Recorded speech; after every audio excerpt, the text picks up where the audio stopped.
ఇక కవిత అరెస్ట్ కి సంబంధించి రిటైర్డ్ జడ్జి మాల్యాద్రి గారు మనతో ఫోన్ లైన్ లో జాయిన్ అవుతున్నారు. ఆయన అడిగి మరిన్ని వివరాలు తెలుసుకుందాం. సార్ మాల్యాద్రి గారు నమస్తే సార్. అమ్మా నమస్కారం.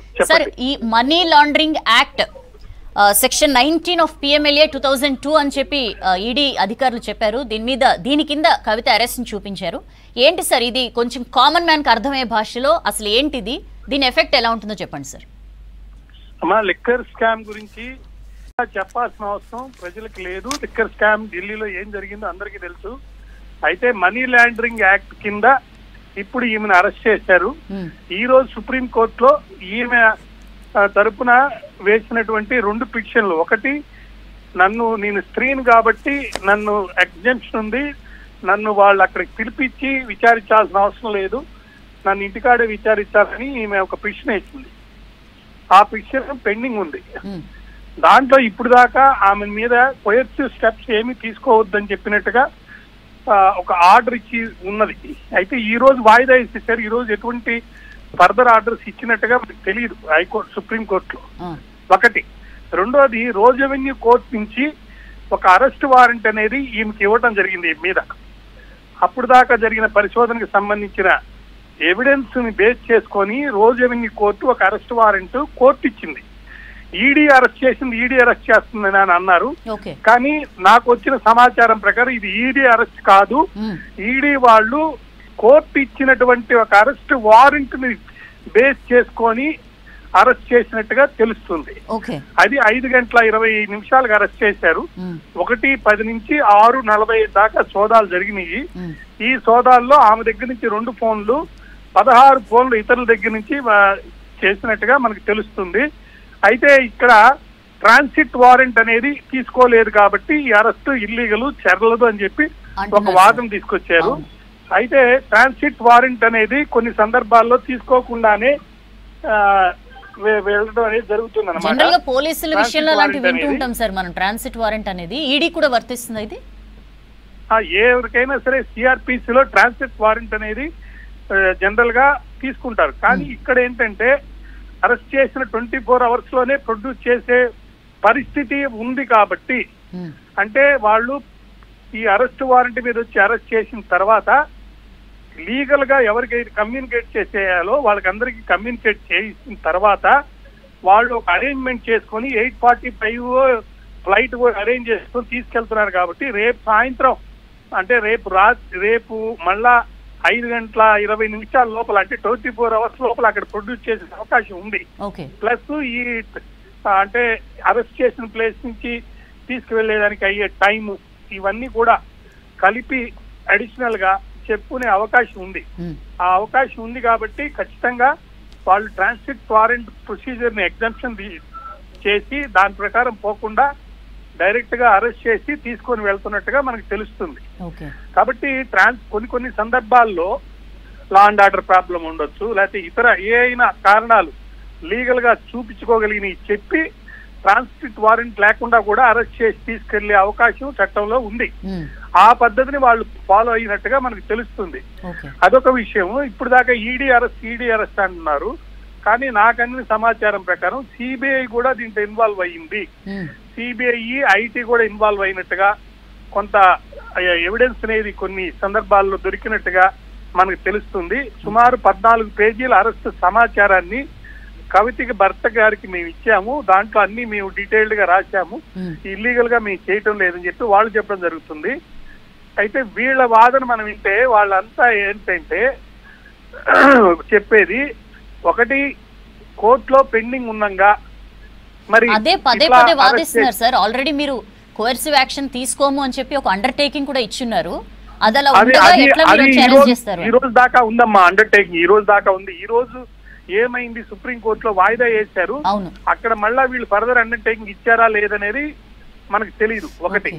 రెండోది, ఈమెకి చాలా సందర్భాల్లో నోటీసులు ఇచ్చారు. నోటీసులు ఇచ్చి రమ్మన్నారు. ఫిబ్రవరి 26వ తారీఖు ఆమె అటెండ్ అవుతుందని కూడా అందరూ అనుకున్నారు. అయితే నిందితుడు అమిత్ అరోరా అనే ఆయన సమాచారం ఇచ్చాడు. ఆయన కన్ఫెషన్ చేశాడు. 4 రోజుల నుంచి సుమారు ఈ అమిత్ అరోరాని ప్రశ్నిస్తున్నారు. అంటే ఈయన ఇచ్చిన కీలక సమాచారాన్ని బేస్ చేసుకొని ఈ ఫర్దర్ కేసులో ఈ సౌత్ లాబీ యొక్క లిక్కర్ స్కామ్ లో రోల్ ఏంటి? ఇంతకు ముందు 100 crores దాకా ఈ సౌత్ లాబీ ఇన్వాల్వ్ అయ్యిందని చెప్పారు. అంటే ఈ సౌత్ లాబీనే మెయిన్. సౌత్ లాబీ అంటే కవిత గారికి సంబంధించిన బుచ్చిబాబు అనే ఆయన కన్ఫెషన్ కూడా చేస్తున్నాడు. అతను అప్రూవర్ అయ్యారు, వీళ్ళందరూ అప్రూవర్లు అయ్యారు. శరత్ చంద్రారెడ్డి, బుచ్చిబాబు, నెక్స్ట్ ఇప్పుడు నేను చెప్పిన ఆయన, వీళ్ళ ముగ్గురు కూడా ఇచ్చిన స్టేట్మెంట్స్ బేస్ చేసుకొని ఈమెకి రమ్మన్నారు. ఈమెని అంటే మీరు వచ్చి మీకు సంబంధించిన సమాచారాన్ని ఇమ్మనంటే నేను బిజీగా ఉన్నాను, ప్రీ ఆక్యుపైడ్, ఎలక్షన్స్ ఉన్నాయి, ఎంపీ ఎలక్షన్స్, దాంట్లో నేను బిజీగా ఉన్నాను కాబట్టి తర్వాత చేస్తాను, లేదంటే మీరు వీడియో కాల్లో నాకు విచారించుకోండి అని చెప్పడం ఇది జరిగింది. సామాన్య మానవుడిని అయితే ఎవరు ఒప్పుకోరు, కానీ ముఖ్యమంత్రిగా ఉన్నాగా వాళ్ళ నాన్నగారు ఇప్పుడు దాకా జరిగింది. ఇప్పుడు ఆయన ముఖ్యమంత్రిగా లేరు కాబట్టి పరిస్థితులు మారినాయి కాబట్టి, ప్లస్ ఈ అడిషనల్ ఎవిడెన్స్ కూడా వచ్చింది కాబట్టి, కోర్టు నుంచి వారెంట్ కూడా వచ్చింది కాబట్టి ఈ సమాచారాన్ని వాళ్ళ కవిత భర్తకి అప్పచెప్పి ట్రాన్సిట్ వారెంట్ కూడా ఎగ్జంప్షన్ చేసుకొని వాళ్ళు తీసుకెళ్ళడం జరిగింది. కాబట్టి ఇది ఇల్లీగల్ గా ఏదో చేసేశారు అనే పరిస్థితి అయితే లేదు. తర్వాత ఈవిని ఇప్పుడు అరెస్ట్ చేసి తీసుకెళ్తున్నారు కాబట్టి ఈ రోజు రాత్రికి బహుశా ప్రొడ్యూస్ చేయకపోవచ్చు. అంటే ఇక్కడ 8:30 ఫ్లైట్ అంటే అక్కడికి వెళ్ళేప్పటికే 11:30 అవుతుంది కాబట్టి రేపు సాయంత్రం దాకా సమయం ఉంది కాబట్టి వీళ్ళు ప్రొసీజర్ ఫాలో అయ్యి డాక్టర్ చేత ఎగ్జామినేషన్ చేసి తర్వాత 24 hours లో ఈడీ కోర్టులో వాళ్ళు సబ్మిట్ చేస్తారు. కాబట్టి ఈ రోజు రాత్రంతా ఈడీ ఆఫీస్ లోనో లేకపోతే వాళ్ళు ఎక్కడైతే భద్రత ఉంటుందో అక్కడ ఆమెని డీటైన్ చేస్తారని చెప్పేసి నేను అనుకుంటున్నాను. ఇది ఒక కీలక మలుపు ఈ లిక్కర్ స్కామ్ లో. ఎందుకంటే ఇదే ప్రొసీజర్, ఈమె ఏదైతే ప్రొసీజర్ ఫాలో అవుతుందో, అంటే నేను రాను, సమాచారం ఇవ్వనని, అదే విధంగా ఢిల్లీ ముఖ్యమంత్రి కేజ్రీవాల్ కూడా నేను రాను, నేను చాలా సార్లు వచ్చారని చెప్పడం జరిగింది. అయితే ఆయనకి సంబంధించి ఆయన ముద్దాయిగా ఇంతవరకు ఆయన్ని చేర్చలేదు. ఆయన్ని ఒక సాక్షిగానే విచారిస్తున్నారు. ఆ సాక్షిగా రమ్మంటే ఆయన రాకపోతే ఆయనకి సంబంధించి రోజుని కోర్టులో మరి సమ్మన్ ఆర్డర్ చేశారు, మీరు వెళ్ళి విచారణ అందుకోండి అని. కానీ ఈమె విషయంలో రోజుని కోర్టు ఈమెని ఆల్రెడీ ఛార్జ్ షీట్ లో ముద్దాయిగానే పరిగణిస్తూ ఈమెని రెఫర్ చేస్తూ ముద్దాయిగా చెప్పారు. రోజుని కోర్టు కూడా ఒక వారెంట్ ఇచ్చింది. ఎప్పుడైతే కోర్టు వారెంట్ ఇచ్చిందో వారెంట్ ఎగ్జిక్యూట్ చేస్తూ ఈడీ వాళ్ళు ఈమెను అరెస్ట్ చేశారు. ఇది ఏదో కోర్టు ధిక్కరణ కానీ లేకపోతే కోర్టు వారెంట్ ని, కోర్టు ఆర్డర్ ని, సుప్రీంకోర్టు ఆర్డర్ ని ఏదో అక్కడ ఇచ్చిన అండర్టేకింగ్ ని వీళ్ళు ఫాలో కావటం లేదని చెప్పే ఒక వాదన అయితే ఉంది. కానీ దానికి సంబంధించి ఆధారాలు ఏమి లేవు. సుప్రీంకోర్టు ఈ రోజు ఎటువంటి ఆర్డర్స్ ఈమెకి సంబంధించి ఈమెకి ప్రొటెక్షన్ ఇస్తూ గానీ లేకపోతే వాళ్ళు ఏదైనా అండర్టేకింగ్ ఇవ్వటం గానీ జరగలేదు.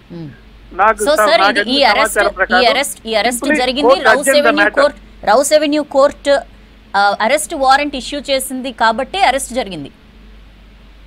Rouse Avenue court 2 పద్ధతులండి.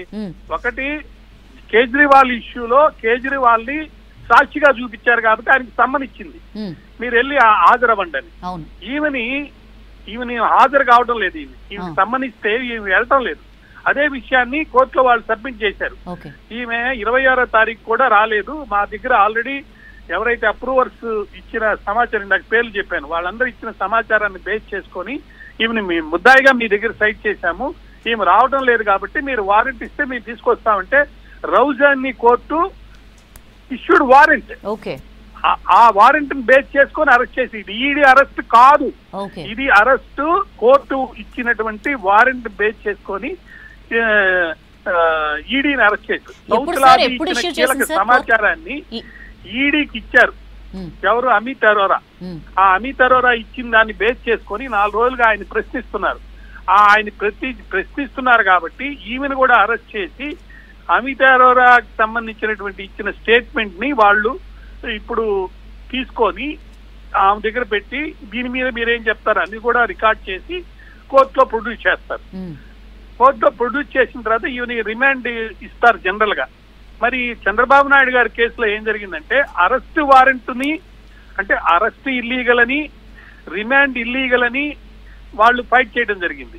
అంటే 24 hours లో ప్రొడ్యూస్ చేయలేదని ఒకటి, ప్రాపర్ గా అరెస్ట్ చేయలేదని ఒకటి, నెక్స్ట్ గవర్నమెంట్ లో ఉండగా సీఎం గా నేను పనిచేస్తున్నప్పుడు చేసిన పని కాబట్టి గవర్నర్ యొక్క పర్మిషన్ తీసుకోవాలి, అది తీసుకోలేదు కాబట్టి నన్ను అరెస్ట్ చేయడానికి లేదు అని వాదన చేశారు చంద్రబాబు నాయుడు గారి కేసులో. అయితే అక్కడ ఆయన్ని రిమాండ్ చేసిన తర్వాత బెయిల్ అప్లికేషన్ వేయలేదండి వాళ్ళు. బెయిల్ అప్లికేషన్ వేయకుండా హౌస్ అరెస్ట్ లో పెట్టండి అని చెప్పి అడిగారు. కానీ ఇక్కడ ఇప్పుడు అరెస్ట్ వారెంట్ మీద బేస్ చేసుకొని తీసుకెళ్తున్నారు కాబట్టి ఖచ్చితంగా రిమాండ్ అనేది జరుగుతుంది. రిమాండ్ జరిగినప్పుడు తర్వాత బెయిల్ వేసుకుంటే బెయిల్ కన్సిడరేషన్స్ లో ₹1 కోటి ఇన్వాల్వ్ అయింటే లేడీ కాబట్టి తొందరగా బెయిల్ బయటకు వచ్చే అవకాశం ఉంది. కానీ దీంతో 100 crores more than 1 crore involve అయింది. లేడీ అయినా కూడా ఈమె రికార్డెడ్ గా సహకరించినట్టు కనబడుతుంది. ఆమె 2 సెల్ ఫోన్లు సీజ్ చేశారు, ఇంకా 16 సెల్ ఫోన్లు సీజ్ చేశారు, ఇతర డాక్యుమెంట్స్ అవి కూడా సీజ్ చేశారు. 3 అమిత్ అరోరా ఇచ్చిన సమాచారం ఉంది. అమిత్ అరోరా 4 రోజుల నుంచి ప్రశ్నిస్తున్నారు ఆయన యొక్క రోల్ ఏంటని. సౌద్ లాబీకి సంబంధించిన కీలక సమాచారం ఆయన ఇచ్చాడు. దాంతో పాటు గతంలో ఈ ఆడిటర్ బుచ్చిబాబు, తర్వాత ఈ కనెక్టెడ్ శరత్ బాబు వచ్చేసి నెల్లూరు ఆయనకి సంబంధించిన కూడా స్టేట్మెంట్స్ అన్ని ఉన్నాయి కాబట్టి